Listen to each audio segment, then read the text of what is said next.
This is Plant-Based Briefing, Soy and Health, by the Physicians Committee for Responsible Medicine at pcrm.org. And I'm your host, Marian Erickson, and this is the curated content plant-based podcast where I narrate articles from experts with their permission on a variety of topics related to plant-based and vegan living. Today's post is from the Physicians Committee for Responsible Medicine at pcrm.org. They're a nonprofit organization of over 12,000 physicians, dietitians, and scientists dedicated to saving and improving human and animal lives through plant-based diets and ethical and effective scientific research. Now let's get to today's plant-based briefing. Soy and Health by the Physicians Committee for Responsible Medicine at pcrm.org. Soy products offer a wide array of health benefits. Eating whole soy foods may reduce the risk of breast cancer and several other types of cancer, fibroids, and even inflammation. Soy is helpful for bone health, heart health, and menopausal symptoms. Like most other plant foods, the healthiest soy foods are the least processed. Young soybeans, also called edamame, can be steamed and eaten right from their pods. Soybeans are also used to make other foods such as soy milk, tofu, tempeh, and miso, as well as soy meats and cheeses. Yet while soy products have many health benefits, some people question their safety. Let's look at what medical studies show. Lower risk of breast cancer. Research shows that women who consume soy are less likely to get breast cancer. One study found that women averaging 1 cup of soy milk or about 1/2 cup of tofu daily have a 30% lower risk of developing breast cancer compared with women who eat little or no soy. This may be due in part to protective substances called isoflavones found in soy foods. In a 2013 meta-analysis that analyzed data from 22 studies, researchers found that among Asian women, those who consumed the most isoflavones, compared with those who consumed the least, had a 32% lower risk of breast cancer. A protective effect was observed for both pre- and post-menopausal cancers. A 2014 meta-analysis reached similar conclusions. Western women don't typically eat much soy, so it's harder to compare between high and low levels of intake. However, eating soy foods during the preteen and teen years when breast tissue is forming may be especially protective. Lower risk of recurrence. What about women who have been diagnosed with breast cancer? Researchers found that women diagnosed with estrogen-negative breast cancer who ate the most soy isoflavones had a 21% lower risk of dying from cancer compared to those who ate the least. The Women's Healthy Eating and Living study also showed that soy may help protect breast cancer survivors. Researchers found that women who ate the most soy cut their risk of cancer coming back or cancer death in half. Another study followed 5,042 women previously diagnosed with breast cancer for 4 years. Women who regularly consumed soy products like soy milk, tofu, or edamame came out ahead. They were about 1/3 less likely to have their cancer come back and 29% less likely to die from cancer compared with women who ate little soy. Numerous other studies confirm these findings. Women who avoid soy get no advantage, while women who consume soy are less likely to have their cancer return. How might soy help? Soy isoflavones may help keep estrogen signaling at healthy levels. Estrogens are female hormones made by women and, to a lesser extent, men. Estrogen works by binding to docking sites or receptors on cells. When estrogen binds to its receptor, it can trigger certain cancer cells to grow. However, your cells have 2 different kinds of estrogen receptors, alpha and beta. Estrone, the main estrogen in women after menopause, binds mainly to the alpha receptor. Soy isoflavones preferentially bind to beta receptors. This binding seems to help block the cell growth that's part of the cancer process. Protective effects for other cancers. Soy foods may reduce the risk for other cancers too, including colon, lung, endometrial, ovarian, and prostate. For example, the Shanghai Women's Health Study examined the diets of 444 women diagnosed with lung cancer. After adjusting for outside factors, researchers found that patients who ate the most soy cut their chances of dying from the disease by nearly half.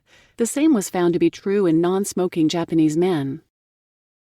Hormones and reproduction. Can soy affect reproductive health and fertility?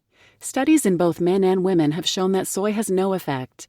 Moreover, no difference in reproductive health was seen among adults fed soy formula versus cow's milk formula as infants. Nor does soy seem to cause early puberty in girls. When researchers studied 327 young and adolescent girls, they found no relationship between soy consumption and a younger age of puberty. Male hormones. Soy products have no adverse effects on men. In fact, they may help prevent cancer. A meta-analysis showed that neither soy products nor soy isoflavin supplements affect testosterone levels in men. Another analysis of 14 studies showed that consuming more soy resulted in a 26% lower risk of prostate cancer. Yet another meta-analysis published in Nutrition and Cancer showed the same results for prostate cancer, a protective effect for men who eat tofu. Fibroids. Soy products may reduce the risk of fibroids in women. Fibroids are knots of muscle tissue that form within the thin muscle layer that lies beneath the uterine lining. A study of Japanese women found that the more soy they ate, the less likely they were to need surgery on their uterus. That result suggests that fibroids were less frequent. In a study of women in Washington state, soy did not seem to help or hurt. One possible reason is that American women eat little soy compared with their Japanese counterparts. What did have a big effect in this study were lignans, a type of phytoestrogen, estrogens found in plants, found in flaxseed and whole grains. Women who ate the most flaxseed and whole grains had less than half the risk of fibroids. Thyroid health. Clinical trials show that soy products do not affect the thyroid in healthy people. However, soy isoflavins may bind to iodine, which the body uses to make thyroid hormones. In theory, then, people who consume soy might need slightly more iodine in their diets. Iodine is found in many plant foods, and especially in sea vegetables, like the nori wrapper found on sushi, and iodized salt. Note that pink Himalayan salt and sea salt are not typically good sources of iodine. When using salt at home, iodized salt is best. Soy may be anti-inflammatory.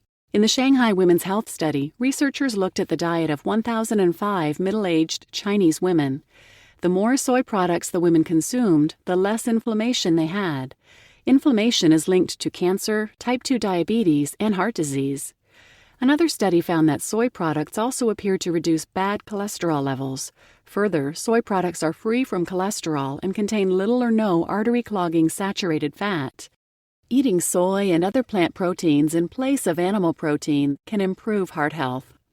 Consuming soy may also reduce the risk of hip fracture from osteoporosis. In a study published in the American Journal of Epidemiology, women who ate at least a quarter cup of tofu per day had a 30% lower risk of fracture. Another study followed 75,000 postmenopausal Chinese women for 3 years. Researchers found that those who ate the most soy foods had a 37% lower risk of suffering a bone fracture. Favor whole soy foods. While foods made using whole soybeans like edamame, tofu, and soy milk have health benefits, highly processed soy foods likely do not. Some food companies have separated protein from whole soybeans and used it to make soy protein isolate. They've packed this isolate into shakes and turned it into meat substitutes. Unfortunately, soy protein isolate may not be healthy. In fact, it's been shown to increase the amount of insulin-like growth factor in the blood, just like cow's milk. Insulin-like growth factor can promote cancer growth. So stick to simple soy products like tofu, tempeh, edamame, soy milk, or miso. These foods may help protect against cancer while providing health benefits. Summary. Soy products offer a wide array of health benefits. Eating whole soy foods may reduce the risk of breast cancer and several other types of cancer, fibroids, and even inflammation. Soy is helpful for bone health, heart health, and menopausal symptoms. However, the benefits of soy appear to come from foods made from whole soy. Focus on tofu, tempeh, edamame, soy milk, and miso as part of a balanced, plant-based diet. You just listened to Soy and Health from the Physicians Committee for Responsible Medicine at pcrm.org. And I'm your plant-based briefing host, Marian Erickson. If you have any comments, you can reach me at plantbasedbriefing.com. And if you have something nice to say, I'd really appreciate a review. It will help the podcast get more visibility and reach more people. Thanks for listening.